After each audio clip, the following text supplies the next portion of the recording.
Republican Senator Rand Paul of Kentucky has introduced the Justice for Breonna Taylor Act in the Senate. It's named after Breonna Taylor, who was fatally shot by officers serving a no-knock warrant in Louisville 3 months ago. The bill would ban police from using no-knock warrants nationwide. The warrants allow law enforcement to forcibly enter a home without announcing themselves. Police in Taylor's case have said they did announce themselves, something her family disputes.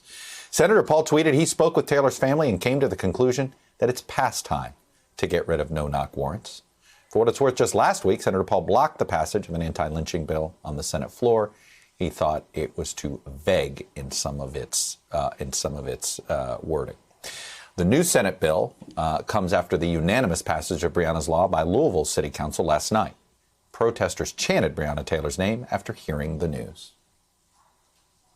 And they said, "Say her name, Breonna Taylor. Say her name, Breonna Taylor. Say her name, Breonna Taylor. Say her name." Louisville's mayor says he will sign the law as soon as it hits his desk. Taylor's mother spoke to NBC News about this painful tragedy. It just never stops, but it's those moments when it's quiet, it becomes extremely loud in my head, and I just never imagined life without her. Cal Perry joins me now in Louisville. And Cal, you've been covering this story for weeks now, in and out of Louisville. They've done this law.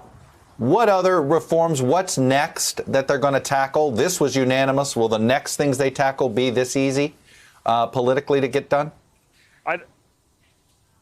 Look, I think the local politics of Breonna's law was pretty obvious. 26-0. It seemed like the obvious thing to do. Civilian oversight on the police force is going to be what's next. That's going to be what's next for this city. It has brought local politics into focus, but I'll tell you what, it's also brought the state politics into focus. We're 11 days out from a Democratic primary here. Charles Booker, the youngest state senator in the state of Kentucky, African-American, seems to be coming on strong. He's been to these events. He's made it a point to be to these events. He is a liberal candidate. He's running against Amy McGrath, combat pilot. She seemed to be the consensus choice heading into this primary. She's raised a lot of money. I'm talking Mitch McConnell type money. But in the last few days, as you look at the politics locally here in Louisville, there is a shift. Now, I leave the politics and the numbers to you, sir, but I got to tell you, there's something happening here in Louisville. The other thing that's happening is with mail-in ballots, and I spoke to somebody yesterday who works for the county. They sent out 260,000 mail-in ballots in just Jefferson County. The last primary that was held in this state was last year, the gubernatorial. They sent out 2,400 mail-in ballots in Jefferson County. So a difference of 268,000 mail-in ballots for an election that's going to happen in 11 days. There is one site here in the city. So as you remember those pictures from Atlanta, keep that in mind, because I think people are really going to try to come out and vote. And I think it's going to start this conversation about what is the next generation of politicians here in Kentucky, Chuck.